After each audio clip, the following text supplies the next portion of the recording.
관련해 세 분의 전문가 모시고 말씀 나눠보도록 하겠습니다. 장윤선 오마이TV 방송국장은 계속 자리하고 계시고요.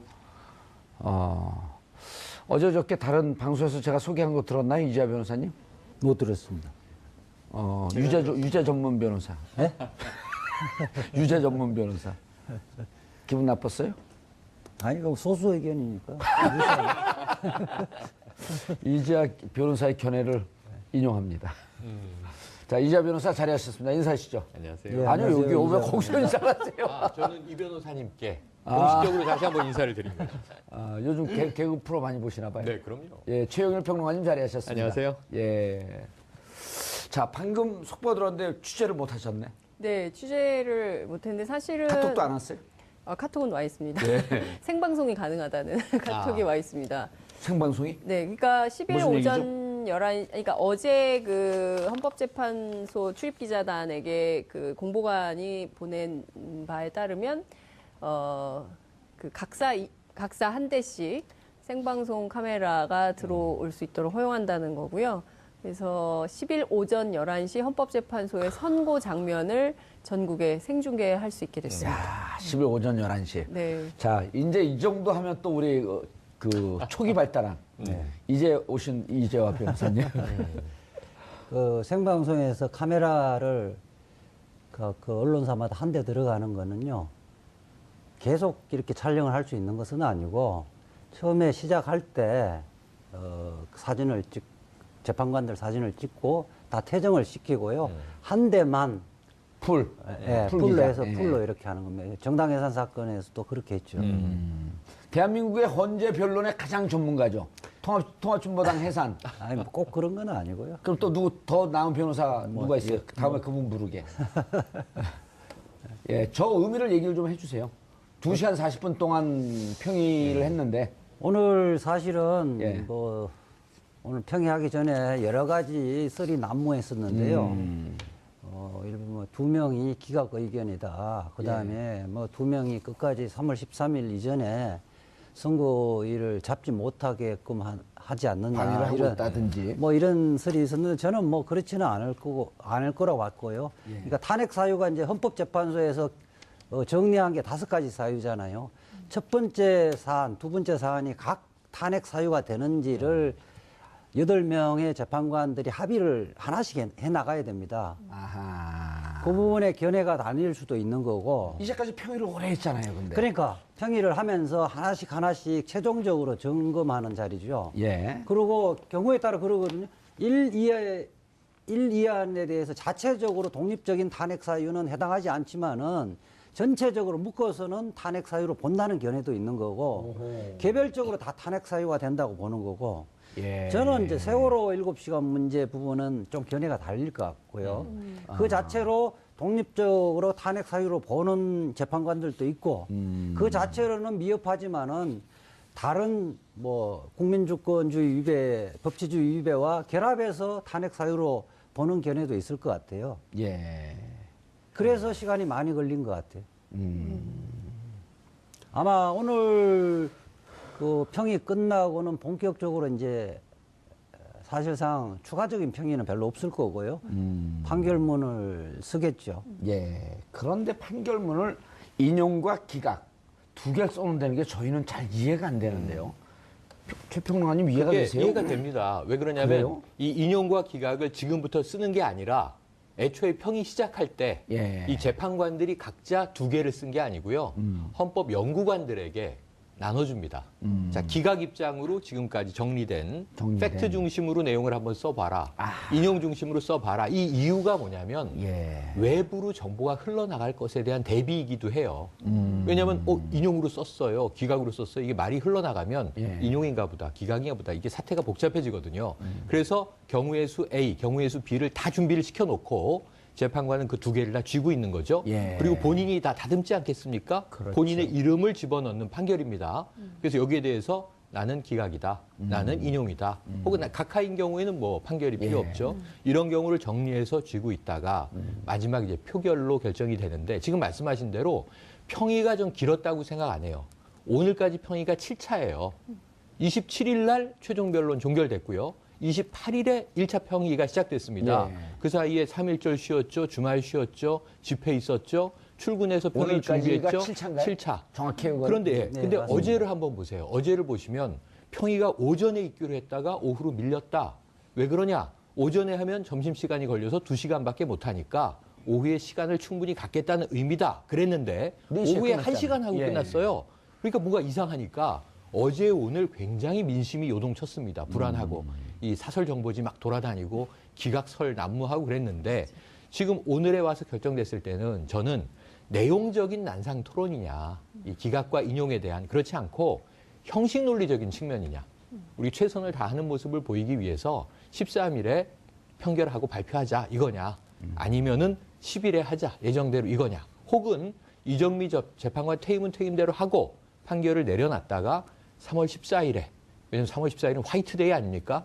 사탕 대신 탄핵을 주자 국민들에게. 이런 논의냐, 그래서 형식 논리적인 논의냐, 내용적인 논의냐인데 저는 아까 이재화 변호사님 말씀 주셨지만 5개의 지금 사안으로 범주가 정리되어 있지 않습니까? 예. 이 중에서 2개는 박근혜 대통령이 피해갈 수가 없다. 첫 번째, 국민 주권주의 위배.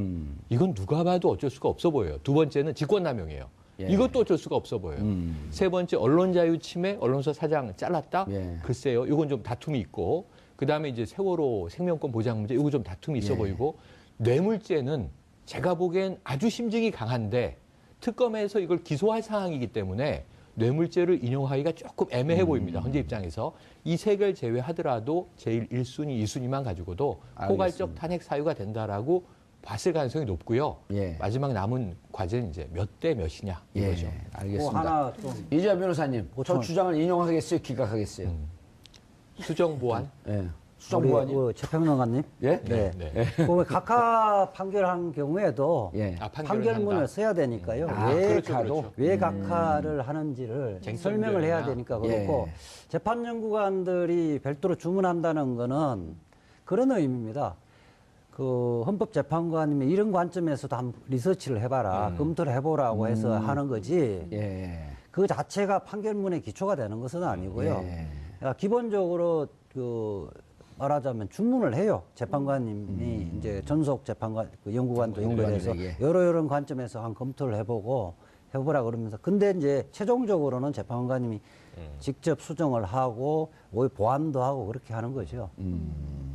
네. 알겠습니다. 그 어제 이제 최영일 평론가님 말씀하신 대로 기자들 사이에서 엄청난 정보가 돌아다녔어요. 예. 정보지에 뭐 이름까지 거론됐죠. 예, 이름도 거론되고 뭐 6대 2냐, 7대 1이냐, 예. 8대 0이냐 막 이제 정보부가 막 돌았죠. 예, 엄청 돌았는데 어찌됐든 이제 오늘이 굉장히 중요한 날이다. 왜냐하면 어제 1시간 만에 끝났기 때문에 이제 2가지 가설이 돌았거든요. 그러니까 예. 만장일치여서 더 이상 얘기할 게 없었다. 이거 또 하나는 2명이 끝까지 버텨가지고 합의를 못해서 결론을 못 낸 거다. 그래서 오늘 평의 판결이 제대로 이루어지지 않는다면 이것은 매우 위험한 시그널이다. 그래서 오늘 판결이 4시에 나오냐, 5시에 나오냐, 6시에 나오냐 이걸 두고도 굉장히 갈등이 많았는데 결국엔 5시와 6시 사이에 10일 오전 11시로 이제 결정이 됐기 때문에 그 이제 제가 지금까지 취재한 바를 좀 종합하면 인용 가능성이 높다 쪽에 무게가 좀 실리는 것 같기도 해요. 근데 마지막으로 살아있는 카드가 하나 있으니 그것은 박근혜 대통령의 하야 카드입니다. 그러니까 탄핵이 확실해진다라는 시점에 박근혜 대통령이 하야 카드를 던지면 이것은 각하 사유가 될 수 있다라는 게 헌법재판소 재판관님들의 대체적인 새로운 결론이라 학설이네요. 예. 학설은 아니고 이제 취재한 내용인데요. 어찌됐든 이게 이제 그 하야 카드는 여전히 살아있는 거기 때문에 그런데 탄핵이 확실해지면 박근혜 대통령이 하야를 던지면 그렇게 되면 재평의를 해야 된다는 거죠. 평의 절차를 다시 거쳐서 이것을 어떻게 각하를 할 거냐, 뭘 할 거냐라는 논의를 재논의를 해야 되고 그러려면 또 다른 시간이 필요하고 3월 13일 이정미 재판관은 떠나게 되고 뭐 이런 상황이 된다. 그래서 이 문제를 어떻게 정리할 것인지도 헌법재판소 안에서는 매우 중요한 쟁점으로 논의 중인 걸로 알고 있습니다. 아, 이재화 변호사님. 네. 중요한 지적을 모처럼 여기 지금 4개월 됐나요? 3개월 됐나요? 모르겠어요. 예. 3개월 만에 처음 제일 봤어요. 이미 그 부분에 대해서 제가 예. 칼럼을 해서 다 정리를 했는데. 좀 띄워주세요. 혼자만 잘났다 그러지 말고. 아, 예. 훌륭한 논점이죠. 예, 그렇죠. 예. 훌륭하대요. 이 변호사님 칼럼 못 봤어요. 저는 다 봤어요. 외웠어요, 칼럼을. 그래요? 예. 53조 2항, 132조 4항. 예, 134조 2항. 134조 이하. 아, 숫자가 바뀌었네요. 그 문제는 그 자진 사퇴할 경우를 대비해서 이미 평의에서 다 논의를 했을 겁니다. 경우의 수를 다 논의를 했을 거고요. 각하는 안 되는 거예요, 그럼? 그 각하는 안 되고요. 그러니까 초창기에 대통령은 임명권자가 없으니까 자진 사퇴할 수 있다는 견해를 좀 특별하게 생각 없이 가볍게 헌법학자도 이야기하고 당연한 것으로 이야기했었는데 우리 국회법 134조 2항에는 그 탄핵 대상 같은 경우는 사직서를 내더라도 임명권자는 수리할 수 없다고 돼 있는데 예. 그때 임명권자는 그 임용직 공무원만 전제로 하는 것이 아니고 선출직 다 전제를 하고 있습니다. 만약 국회법에서 그 규정에 예외를 대통령의 경우 예외를 둔다면 다만 대통령은 이 적용이 적용하지 않는다 이렇게 명시적으로 해놔야 될 거고요. 그 이승만 대통령이 하야할 때도 우리 국회가 그 사직서를 그 의결로 수리를 했습니다. 그렇죠. 4월 27일 날 사직서를 냈고 5월 3일 날 의결을 했죠. 그리고 근데 우리 그때도 1960년. 헌법재판소가 없지 않았습니까? 그랬죠. 아니 어쨌든 헌법재판소와 관계없이 그러니까 대통령도 공무원이기 때문에요. 예. 공무원들은 그만둘 때 혼자서 오늘부터 그만둔다 그만둘 수가 없습니다. 수리를 해야 그러네요. 공무원 관계가 소멸하는 거고. 국회의원도 사직서를 내면 그냥 그 사직이 되는 게 아니고 그렇죠. 국회에서 거쳐야 의결을 돼요. 해야 되고 지방 의원들도 지방의회에서 의결을 해야 의결을 거쳐야 되니까. 되는 거예요. 이제 대통령 같은 경우는 그런 기관이 없기 때문에 또 다른 국민의 대표 기관인 국회에서 국회. 의결을 거치는 것이 대한민국뿐만 아니라 미국도 그렇게 해요. 미국은 상원이 이제 수리를 하는 거죠. 그런데 그러면 국회가 의결을 할 것인가 말 것인가 결정을 할 텐데 국회법 134조 2항을 따라야 되기 때문에 그 의결을 할 수가 없는 예. 겁니다. 그런데 자 그러면은 이미 탄핵 소추가 진행 중이기 때문에 예. 사직서를 내도 예. 하야하면서 정치적 선언 하야 선언을 하고 사직서를 내도 국회는 의결할 수 없다. 예. 이거 이승만 대통령의 규정을 그 전례를 봐서 예. 그런 명문 규정으로 해석을 하는데 예. 문제는 예. 각하라고 하는 정치적 행위를 그런 정치적 행위를 받아들여서 각하할 수 있잖아요. 설령 이제 그러니까 각하라는 것은 탄핵 대상이 없어졌을 때 각하를 하는 건데 네. 설령 이제 뭐 대통령이 예외적으로 자진 사퇴를 할 수 있다 하더라도 예. 이런 경우에는 예컨대 변론 종결한 후에 인용 결정이 날 가능성이 있으면 자진 사표를 내버리면 각하한다면 대통령에 앞으로, 대해서는 탄핵을 할 수가 없습니다. 그러네. 앞으로도 계속 그렇게 되네. 그렇기 때문에 우리 이제 헌법재판소에서 헌법 소원 사건에서 일관되게 그 헌법 위반이 반복될 위험성이 있고 중대한 결정을 요한 사안.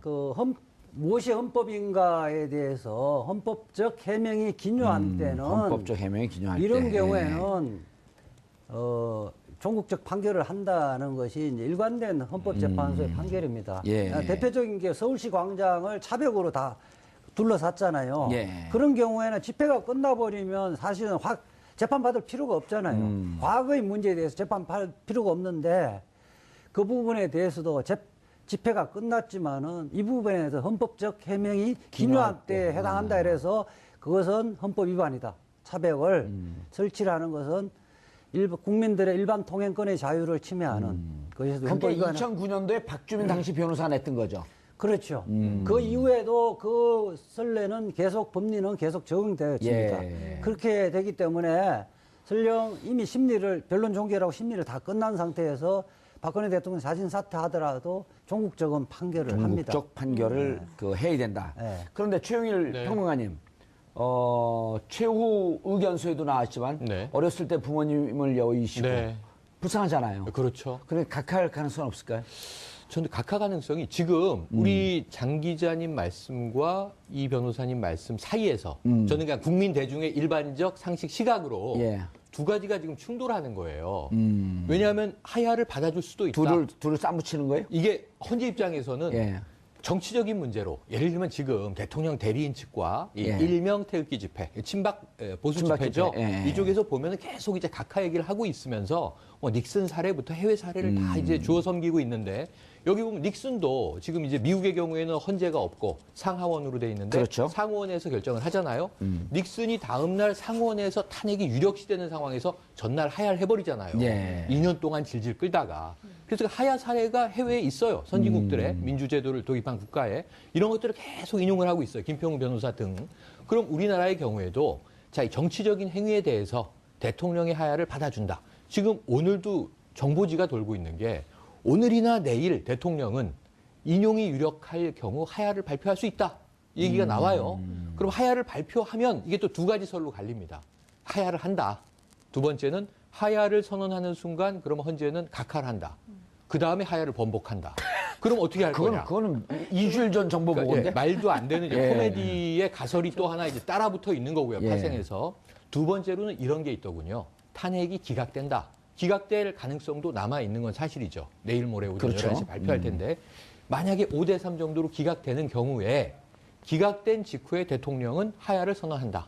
그리고 민심을 수습하기 위해서 나는 명예가 회복됐고 억울함, 무고함이 밝혀졌으나 자, 나라를 위해서 내가 물러날 테니 그럼 알아서 차기 정부를 조기 대선으로 뽑으시오. 예. 라고 퇴진을 한다. 제가 보기엔 제가 지금 알고 이해하고 있는 박근혜라는 인물로는 전혀 그럴 가능성이 없어 보이지만 네. 근데 또 왜 그런 얘기하세요? 이거 번보수에서 시나리오 예. 띄우기를 하는 예. 걸로 보여줘요. 제가 보기에는. 그러니까 출구를 찾아야 되니까. 지속적으로 이른바 번보수에서 번보수?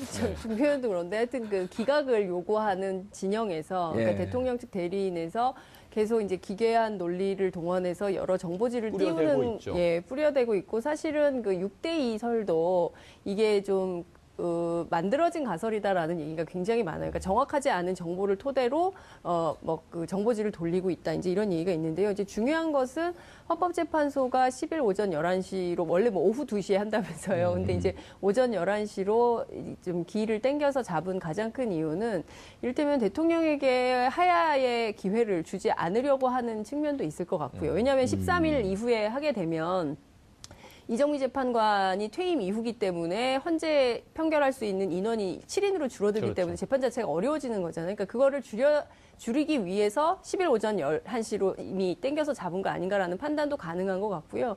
따라서 여러 가지 설들은 돌아다니지만 핵심적으로 하야를 하기 어려운 조건과 상황을 만들었다 헌법재판소가 예. 그런 분석은 가능할 것 같습니다. 알겠습니다. 이재하 변호사님. 예. 표정이 오늘 좀 긴장되셨어요?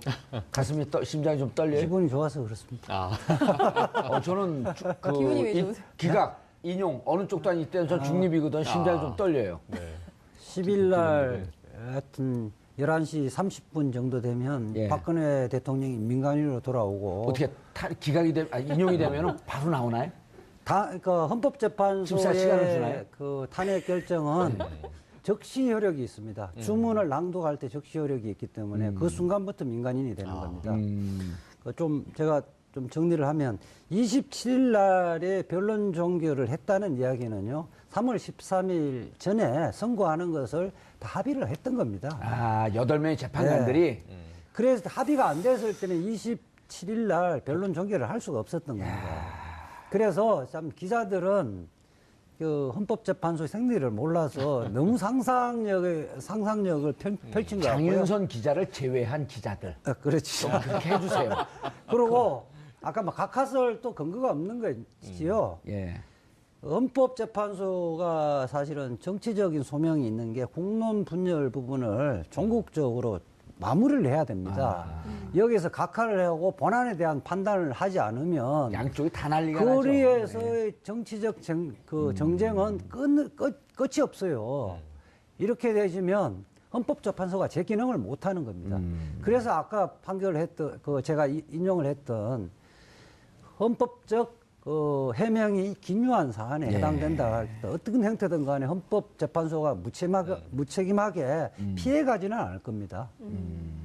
그러니까 아마 그 부분도 뭐 지금 친박 집회에서 그냥 이야기하지만 실질적으로 청와대에도 그럴 것으로 판단하고 있을 거예요. 불복 분위기에 대해서 우려를 많이 해요. 맞습니다. 저도 그게 걱정인데요. 자, 지금 일단 우리 분위기는 이제 인용이나 네. 기각이나 어느 한쪽으로 분명히 갈 것이고. 그렇죠. 그리고 지금 이제 대체로 보는 견해들은 저를 제외한 나머지 분들은 인용으로 갈 것이다. 이제 이렇게 판단하고 있고 저는 네네. 의견을 표하면 안 되는 자리입니다. 이 자리가. 저는 이 인용 쪽이 유력하나 기각의 가능성도 여전히 발표되기 직전까지는 살아있다. 그걸 그렇게 봅니다. 전문용어로요. 영혼 네. 없는 답변. 아, 그러네요. 예. 자, 그런데 기계적인 답변이고요. 여기 아까 말씀하신 대로 불복 문제가 좀 심각해요. 예. 왜냐하면 8대 0으로 만장일치 인용을 하더라도 그렇다면 지금 친박 단체들의 집회는 잦아들 것이냐. 그리고 다른 말로는 승복할 것이냐. 저는 아니다. 더 격화될 것이다. 이미 지금 특검에 대해서 말이죠. 예. 종료된 상태잖아요. 근데 대통령에 대해서 추가 혐의도 냈고 피의자로 확정했고 뇌물 혐의, 뇌물수수 있었다. 이렇게 특정했잖아요. 예. 물론 재판에서 유무죄를 다퉈야 됩니다만 특검의 수사 결론은 그렇습니다.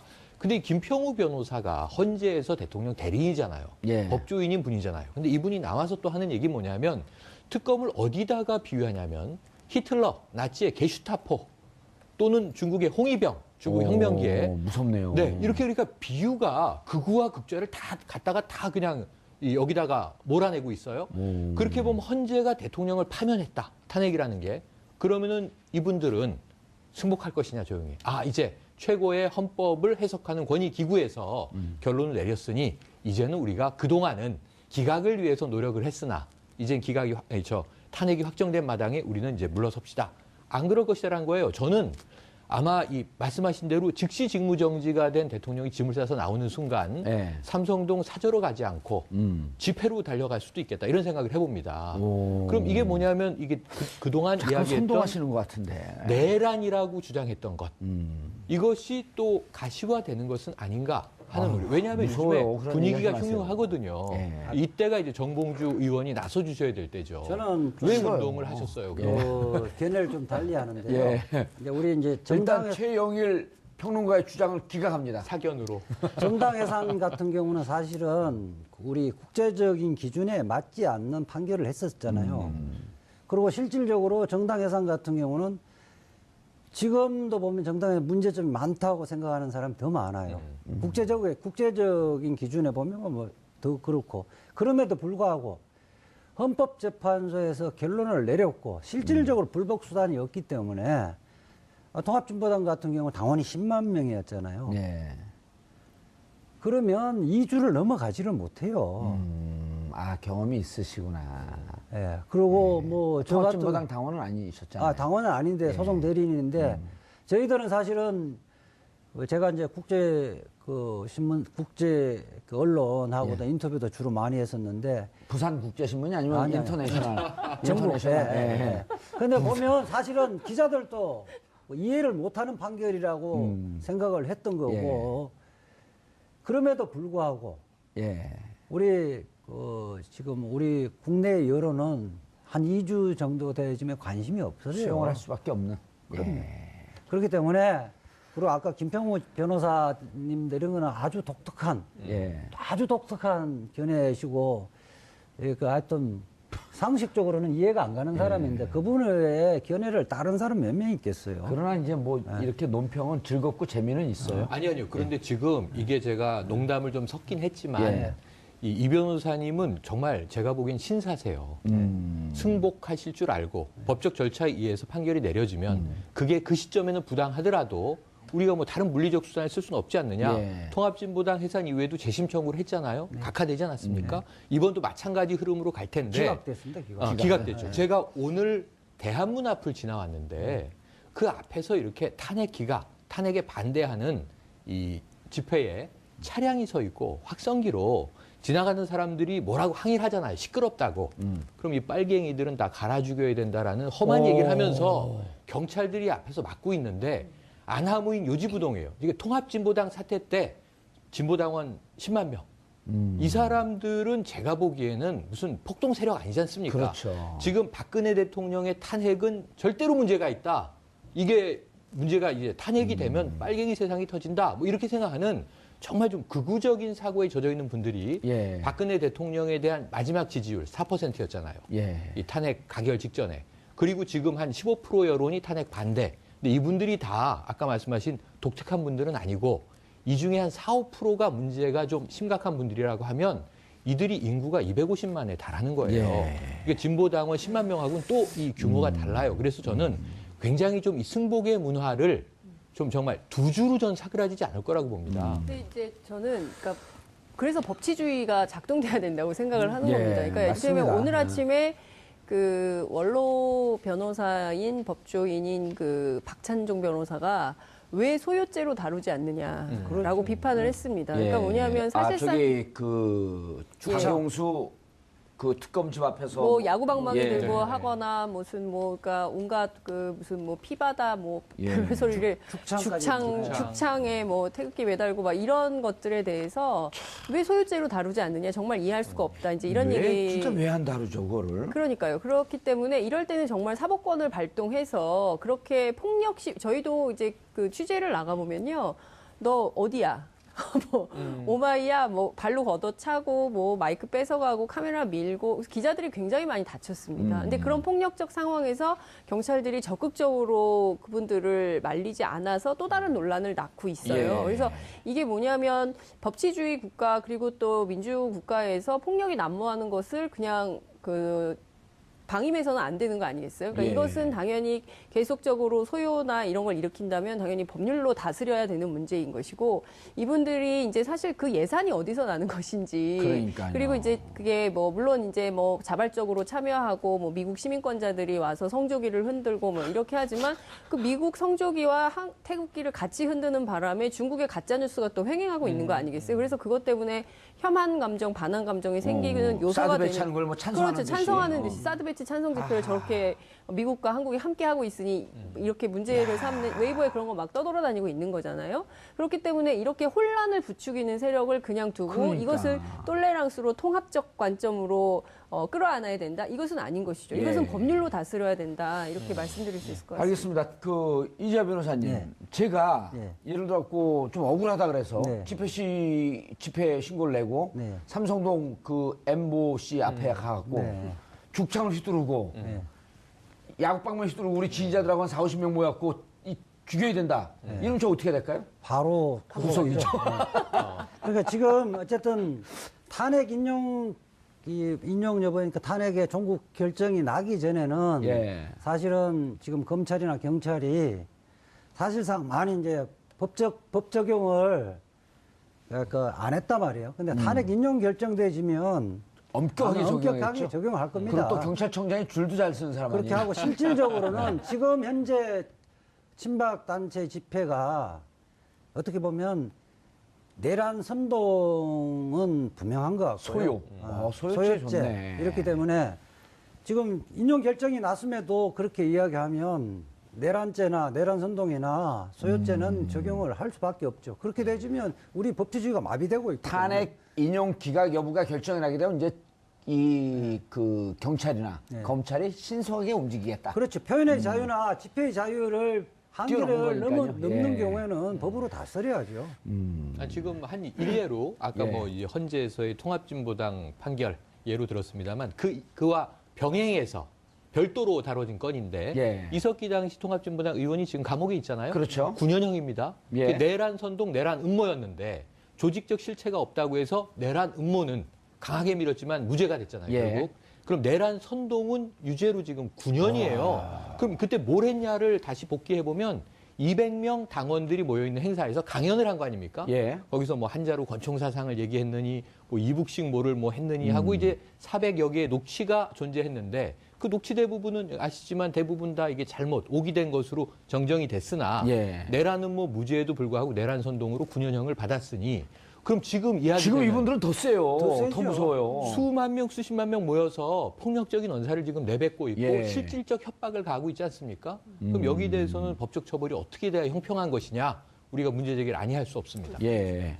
그러니까 일종의 그 최근에 보면 경찰에서 야구방망이하고 뭐 죽창한 분에 대해서 경찰이 내사에 착수했다 이러면서 일종의 기계적 균형론인지는 모르겠지만 그 촛불 집회 측에서 예전에 했던 4.16 횃불 시위 있지 않습니까? 예. 416개의 횃불 들고 한 것이 문제가 된다. 그러니까 그때 시위 도구에 대해서 전혀 문제될 게 없다고 경찰이 얘기했는데 왜 이제 와서 하느냐 그랬더니 경찰의 답변은 위험할 수 있다. 근데 위험하지 않게 다 끝난 거다 이미 예. 몇 달 전에. 그런데 이제 와서 문제 삼는 이유가 뭐냐에 대해서 명확한 설명을 못 하고 있어요. 그러니까 주최 측이 했기 때문에 심각하다 이런 얘기를 하고 있는데 예. 그 자체로는 사실 이게 말이 안 되는 거죠. 그러니까 비교 불가능한 것이죠. 촛불은 그 촛불보다 좀 상징성을 더하기 위해서 네. 그렇죠. 예. 말하자면 그렇기도 하고 휴대하고 있는 거거든요. 흉기가 416은 아니잖아요. 4.16의 상징성이 있는 거기 그렇죠. 때문에 그 예. 당시에 그 촛불 집회 제가 이제 생방송을 문화재적인 했었는데 성격이 강한 그렇습니다. 거죠. 예, 그렇기 때문에 그 자체로 문제 삼을 만한 이슈가 아닌데 경찰이 똑같이 하는 것은 일종의 이제 최근에 뭐 반반, 예. 뭐 촛불 반, 뭐 태극기 반 이런 방식으로 하듯이 조사도 똑같이 한다 이런 걸 보여주는 차원이라고 해서 반기문 문제 전 알겠습니다. 후보가 예. 이상한 거를 가르쳐 준 것 예, 같아요. 알겠습니다. 경찰이 점심시간에 짬뽕과 짜장 수프 짬짜면을 먹는 것 같습니다. 정봉주의 품격 시대가 3월 16일 100회 특집 공개 방송을 준비합니다. 방청을 원하시는 분은 샵 5400으로 방청 신청과 성함을 남겨주시기 바라겠습니다. 사드 배치, 지난해 7월 배치를 결정하는 과정에 대한 의혹이 여전히 남아있는 가운데 사드 발사대 2기가 전격적으로 반입됐습니다. 탄핵 문제가 없을 때는 올해 12월에 배치하겠다더니 조기 대선이 가시화되자 5월 이전 배치하겠다며 밀어붙이고 있습니다. 그런데 이상합니다. 이러나 저러나 사드 배치는 대선 일정과 맞춰져서 대선 전 되돌이킬 수 없는 상황을 만들려고 하는 듯합니다. 혹여 정권이 교체될 것을 우려해 그 이전에 알박기를 하고 있는 것은 아닌가 하는 우려가 듭니다. 사드 배치 강행에 따른 중국의 보복 조치로 한국 경제는 심각한 위기를 맞이할 전망입니다. 사드 배치의 옳고 그름을 떠나 지금의 정부는 탄핵의 심판대에 오른 그런 정부입니다. 권한 대행 정부라는 말입니다. 어떠한 정책의 추진도 중지해야 합니다. 특히 국가의 명줄이 달린 경제 안보를 근저에서 통째로 흔드는 사드 배치는 차기 정부로 넘기는 것이 옳습니다. 극소수 집단의 국면을 외면한 오파는 이들에게 경제 안보를 팔아먹은 21세기 매국노라는 치욕을 안겨줄 수 있기 때문입니다. 3월 8일 수요일 정봉주의 품격시대 마치